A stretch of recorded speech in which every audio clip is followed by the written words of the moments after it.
Ang ato ang pamalandong sa mga pagbasa mao na ang magpuyo o matarong nga kinabuhi mo resulta kini sa kalinaw.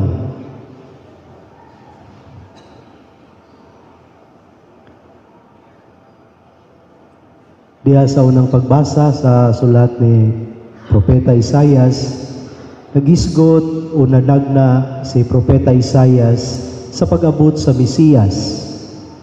Ang iyahang kinaiya na kining Mesiyas nga maabot kaliwat ni Haring David, maayo kay nga magbalantay, maluluyon ug mapasayloon, apan ipatuman niya ang hustisya ug katarong. Dili siya muhukom base sa unsayang nakita o sa iyahang nadungog, unsay istorya niya sa ubang tao, no? Apan maghukom siya sa katarong ug hustisya. Mao ang Mesiyas maluluyon kaayo, muhatag ibigayon sa kabaguhan, pero ipatuman gyud niya ang hustisya ug katarungan. Adunay paghukom gihapon, no, sa katapusan. Mao kana ang Mesiyas. Ug bisan sa tong ebanghelyo nga gisgutan, si San Juan nga magbubunyag nagpadayag nga ang Mesiyas unsa man. Mao ra gihapon ang mensahe sa unang pagbasa nga maghukom gihapon siya.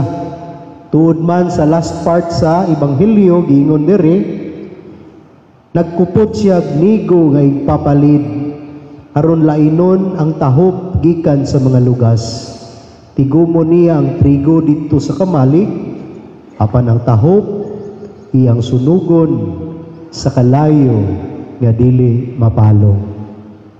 So kining Mesiyas usa ka maayo magbalantay, maluluyon, mapasayloon, pero sa katapusan ipatuman gyud niya ang hustisya o katarungan. O mo kanino mo na si San Juan ingon siya, hinulsuli na ug biyai ang inyong mga sala, samtang wala pa naabot ang adlaw sa paghukom. Oh, no? Improve yourselves. Ilabi na ang inyong Kristohanong kinabuhi. Ug unsa mangali mga dili maayo nga kinaiya karon, no? Ato na tong i-declutter, ato na tong undangan aron adunay improvement sa atong kaugalingon spiritually. No, munay mensahe ni Juan na magbubunyag, hinulsuli ug biyay ang inyong mga sala. Kay ngano man kung magpuyo ka sa katarong, malinawon ang imong kinabuhi. Malinawon ang imong kinabuhi diha sa imong pamilya, diha sa komunidad ug sa workplace, ug malinawon usab ang imong konsensya sa Ginoo, no? Kung kana ang ato ang salmo karon, unsa may salmo na to? Ang katarong mulambo siyang panahon, ug ang hingpit nga kalinaw hangtod sa kahangturan. Kaya ang matarong nga kinabuhi paghatod ka nato sa malinawon nga kinabuhi. Kaya sa pag-abot sa Dios, di ka mabalaka, mahilangit, makakuani. Malinawon ka. Peaceful ang imong kamatayon. Tungod sa paglaom na diha sa imong pagpaningkamot na matarong imong kinabuhi, makaambit ka sa bangkit nga giandam sa Dios. Alang ka nato. No? Alang ka nato. So ang atong pagpaningkamot nga matarong ta,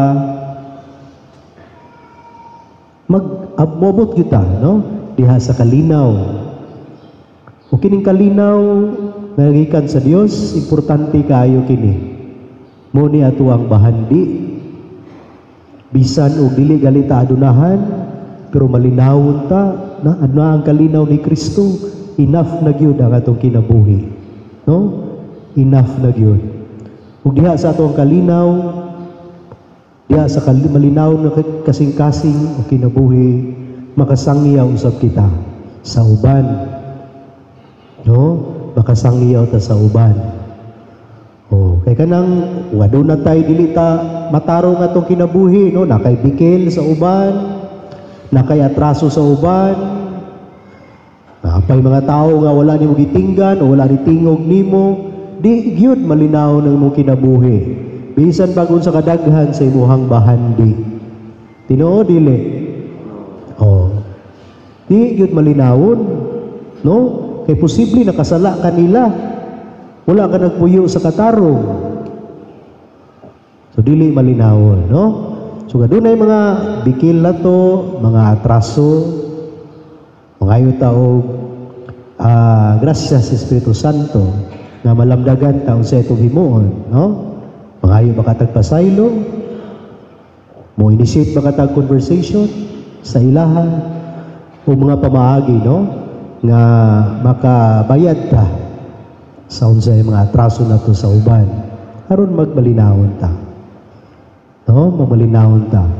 Kay sa panahon na kita, waon sa Dios, di na ta matarantar, di na ta mabalaka.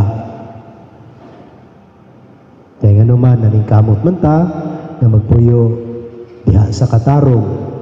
Kung magpuyo sa katarong, malinawon